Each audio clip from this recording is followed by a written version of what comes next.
us a little bit about your business and your customers. And we can start with you, Lindsay, because you're closest to me. I'm Lindsay Rogers, and we have a creative content agency called CHELLO.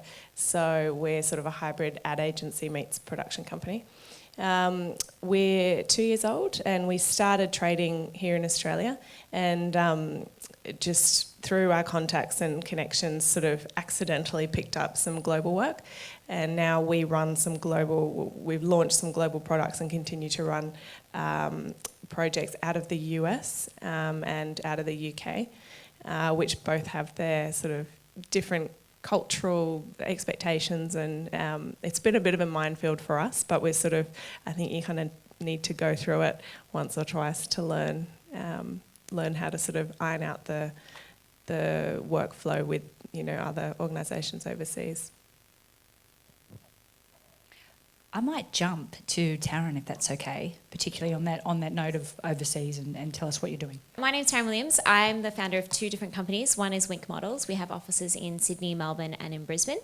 The second is THERIGHT.FIT, which is an online platform that connects talent, so creative talent, photographers, models, makeup artists, actors, social media influencers, with the brands that need them. And that business has offices in Sydney, New York and Bangkok. We've decided to expand globally from day one, so that business is about 10 months old now.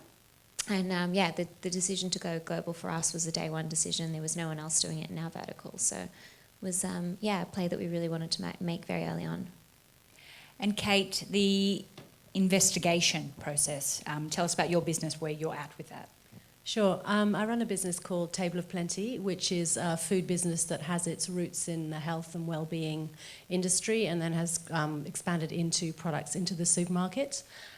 We are stocked in Australia-wide in Coles, Woolworths and Independents, and we do actually export to about 6 countries. But it's never been a focus at this point. Well, we're kind of on the fence at the moment of taking it more seriously as a revenue stream. We're a bricks and mortar business. I mean, you still have to ship product. You have to make it, you have to put it in a box, to put it on a pallet. It's a lot of logistics, storage, warehousing, shelf life, quality of the product by the time it's been shipped 7 weeks across, you know, the world. People's concern with food miles. There's a lot of different things to take into account when you're in a bricks and mortars kind of physical business like ours. It's not just a downloadable file or a service that, you know, just works across the web. So it's been an interesting investigation, but we think we're probably ready. Thanks. That's a nice segue to you, Vanessa, with what you're doing with outsourcing those capabilities that would be through clicks of buttons. So my company is Forward Thinking Design, and we design retail, restaurant and commercial interiors. I guess, like, the business has been around as a company for 6 years, but prior to that, I started it a good 6 years before that, and just grew it until we were big enough to become a company. And during that time, prior to us becoming a company, I was outsourcing services to overseas. But what I found is that our market just became more and more and more competitive, particularly in terms of price.